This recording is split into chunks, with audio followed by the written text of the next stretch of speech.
Members of the Connecticut National Guard train with hospital staff in Stamford, Connecticut. John Moore, Getty Images. More than 40,000 National Guard members currently helping states test residents for the coronavirus and trace the spread of infections will face a hard stop on their deployments on June 24, just one day shy of many members becoming eligible for key federal benefits, according to a senior FEMA official. The official outlined the Trump administration's plans on an interagency call on May 12, an audio version of which was obtained by Politico. The official also acknowledged during the call that the June 24 deadline means that thousands of members who first deployed in late March will find themselves with only 89 days of duty credit, one short of the 90-day threshold for qualifying for early retirement and education benefits under the post-9/11 GI Bill. The looming loss of crucial frontline workers, along with questions about whether the administration is shortchanging first responders, would require a delicate messaging strategy, the official, representing FEMA's New England region, told dozens of colleagues on the interagency call. We would greatly benefit from unified messaging regarding the conclusion of their services prior to hitting the 90-day mark and the retirement benefit implications associated with it, the official said. Top National Guard and other federal officials on the call did not dispute the June 24 cutoff or raise the possibility of an extension. In a statement, FEMA acknowledged that President Donald Trump's current order for the federal government to fund the troops expires on June 24. But a National Guard spokesperson said a decision to extend the deployments could still be made in the coming weeks. We're not there yet on the determination, the spokesperson, Wayne Hall, said. Nobody can say where we'll need to be more than a month down the road. Governors and lawmakers in both parties have been pleading with the White House to extend the federal order for several more months or until the end of the year, warning in a letter to Trump that terminating federal deployments early in the summer just as states are reopening could contribute to a possible second wave of infection. More than 40,000 Guard members are currently serving under federal orders known as Title 32, which grants them federal pay and benefits but puts them under local command, in 44 states, 3 territories and the District of Columbia, the largest domestic deployment since Hurricane Katrina.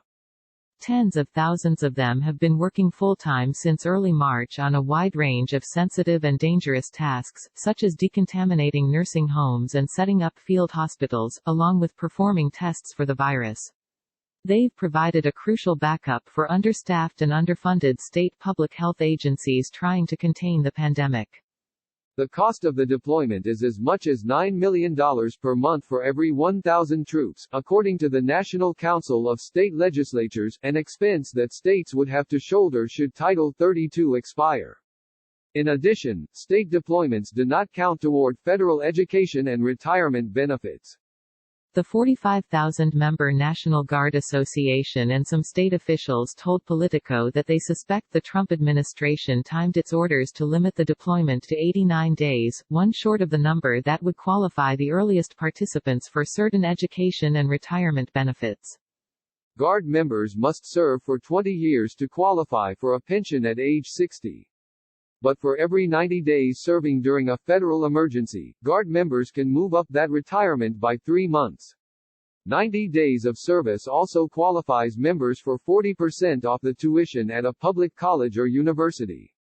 Because the National Guard members have to self-quarantine for 2 weeks before returning to civilian life to ensure they don't spread the virus after serving on the front lines, states could lose their services in early June. Trump's original order calling up Guard members to help with the coronavirus crisis had been scheduled to expire on May 31. With the deadline approaching, Colorado's entire congressional delegation, Republicans and Democrats alike, wrote to the president asking for an extension until the end of the year. Senators from New Hampshire, Connecticut, West Virginia and Illinois sought an extension through the fall. And several officials, including Iowa Senator Chuck Grassley and Illinois Gov. J.B. Pritzker, have written letters asking for an extension until at least June 30. Instead, the White House issued an unusual 24-day extension that terminates the deployment midweek. It seemed kind of weird to me, said retired Brig. Gen. J. Roy Robinson, president of the National Guard Association, the advocacy group for Guard members. It's a Wednesday, and it also coincides with 89 days of deployment for any soldiers who went on federal status at the beginning. I was getting all kind of calls about it and I said, it's probably just a coincidence. But in the back of my mind, I know better. They're screwing the National Guard members out of the status they should have. The White House did not respond to multiple requests for comment. The National Guard's Hall countered that the 90-day threshold is cumulative, meaning members can qualify for early retirement benefits on their next federal deployment if it falls within the same fiscal year, which ends on September 30. For the GI Bill education benefits, members can accumulate days across federal deployments without a time limit. If someone's new in the Guard, they won't be able to make that 90 days in one shot, Hall acknowledged. But if 2 months from now they're called up for a hurricane or flood, they can make it then. The goal here is not to hurt Guardsmen. Nonetheless, federal deployments are relatively rare, and the practical impact of a June 24 cutoff would be to prevent many Guard members from claiming potentially valuable benefits, the National Guard Association said. Meanwhile, as the national death count climbs toward 100,000, many states are depending on Guard members to help enact testing programs, deep clean public facilities and perform the kind of contact tracing of people exposed to the virus that's necessary to help states reopen, and say those needs will not go away anytime soon. In Washington state, for example, Guard members comprise about a third of the state's contact tracing force, working to identify coronavirus outbreaks and locate people who have been exposed. More than 500 Guard members are currently performing such duties. According to the governor's office, hundreds more are running community operations that have tested more than 1,600 people, assembled more than 28,000 testing kits and delivered nearly 14 million pounds of food to food banks and struggling families. Casey Cottams, the federal liaison for Governor Jay Inslee, said that while the state will do what it can to keep Guard members on duty if the federal deployment ends in June, that footprint will necessarily be smaller without federal support. All of the missions are going to continue for months to come, he said. The need for testing, the need for meals, the need for contact tracing don't disappear on June 25. So if the administration allows Trump's order to expire, that will mean fewer personnel to assist Washington in each of these critical missions. In North Dakota, a state with one of the highest per capita testing rates and the lowest rate of fatalities, more than 100 National Guard members have been running mobile testing sites since April, testing between 350 and 750 residents each day in places like the Fargodome parking lot, Grand Forks Alarus Center and Standing Rock High School. Local public health is somewhat understaffed, so we bring the bodies, Major Waylon Tomac explained in a recent promotional video for the National Guard. Another 30 or so members have been deep cleaning long-term care facilities that have recently seen outbreaks, spraying disinfectant and wiping down every surface.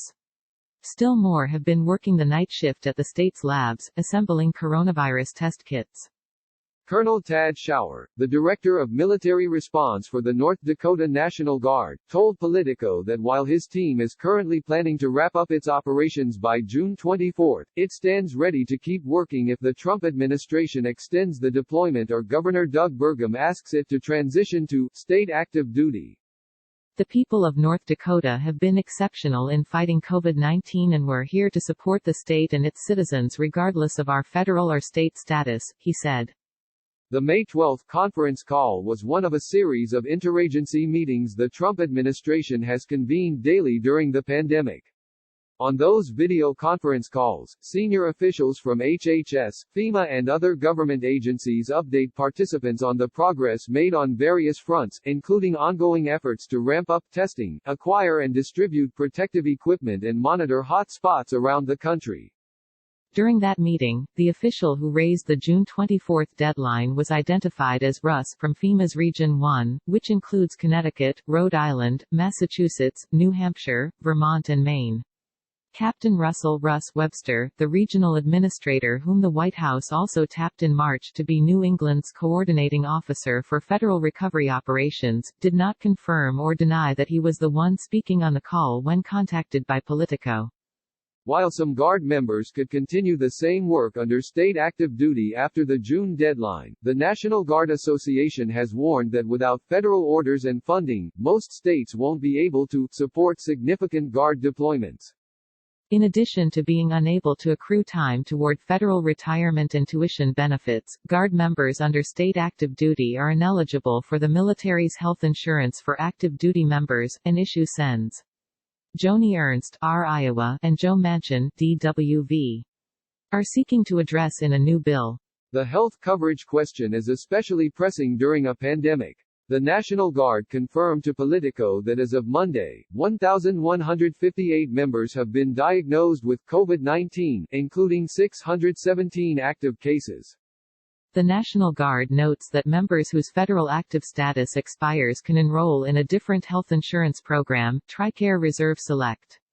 But that program charges members and their families significant premiums, deductibles and co-pays that regular TRICARE does not, and it doesn't cover any dental care or pharmaceuticals. Robinson, while pushing for the passage of the Ernst-Manchin bill, said he's disappointed in the Trump administration's treatment of Guard members risking their health during a pandemic. They're working side by side with doctors, nurses and first responders, he said. And we're going to cut them off and send them home with no health care coverage while they transition back to their civilian life. Not to mention, some of their jobs may have evaporated since they were deployed.